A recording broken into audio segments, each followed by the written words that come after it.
రోహిత్ శర్మకి హార్దిక్ పాండ్యా గట్టి వార్నింగ్ ఇచ్చాడా? ఇప్పుడు అదే పెద్ద హాట్ టాపిక్ అయిపోతుంది సోషల్ మీడియాలోనూ. అసలు ప్రధానమైనటువంటి మీడియా కూడా దీని గురించే మాట్లాడుకుంటున్నాయి. అంటే ఇక్కడ ఏంటంటే హార్దిక్ పాండ్యా అంత తోపుగడ. నిజానికి ఇది వార్నింగ్ అయి ఉండకపోవచ్చు. ఆయన రోహిత్ శర్మకి మనం ఈసారి గట్టిగా ఆడాలి అన్న విధానాన్ని కూడా వార్నింగ్ ఇచ్చాడని చెప్తారు. ఎందుకంటే హార్దిక్ పాండ్యా, రోహిత్ శర్మ వీళ్ళందరూ మంచి ఆటగాళ్ళు. ఇలాంటి మెచ్యూరిటీ ఆటగాళ్ళు ఏదైనా సరదాగా మాట్లాడుకున్నా లేకపోతే సీరియస్గా ఆట గురించి మాట్లాడుకున్నా పక్కన ఉన్నటువంటి వారు కొంతమంది దాన్ని బయటికి చెప్పేటప్పుడు అది చాలా పెద్దదిగా అయిపోతుంటుంది. ఇక ఆ తర్వాత మనలాంటి వాళ్ళందరము కూడా వండి వార్చే విధానంలో ఒక్కొక్కరు ఒక్కొక్క విధంగా ఉంటుంది. మసాలాలు కొంతమంది ఎక్కువ వేస్తారు, కొంతమంది తక్కువ వేస్తారు.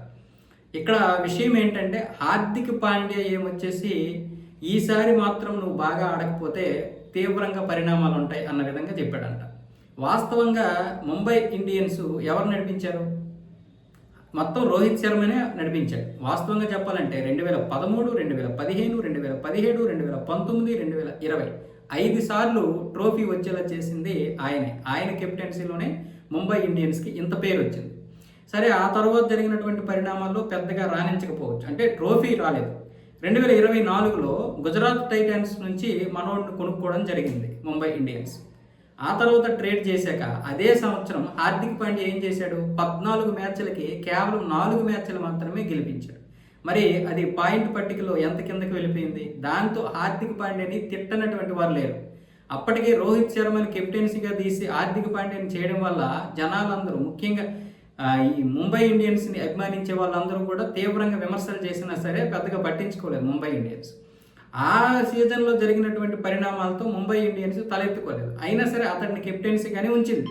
కానీ 2025లో మంచిగానే పెర్ఫార్మెన్స్ చేసింది హార్దిక్ పాండ్యా ఆధ్వర్యంలో. కాకపోతే ఇక్కడ రోహిత్ శర్మ మొత్తం 15 మ్యాచ్లకు గాను 418 మాత్రమే చేశాడు.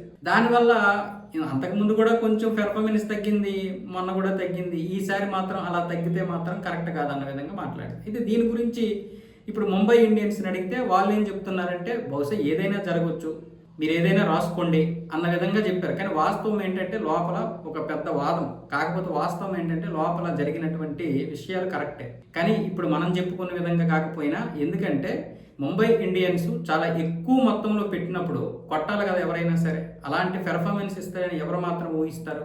ఎక్కువ మొత్తంలో తీసుకున్నప్పుడు ఆటకు కూడా న్యాయం చేయాలన్న విధంగా ముంబై ఇండియన్స్ స్పందించింది. అంటే ఏంటి?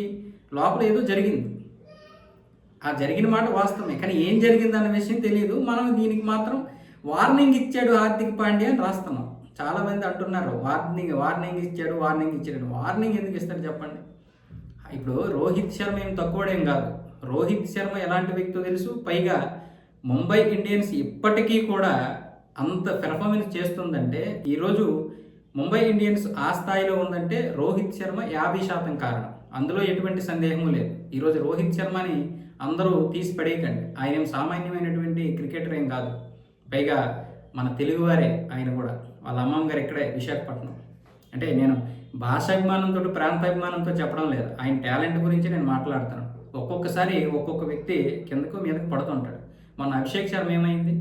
T20లో 3 సార్లు డెకౌట్ అయిపోయాడు. మొత్తం కలిపితే 89 కూడా లేదు ఫైనల్కి వచ్చినంత వరకు కూడా.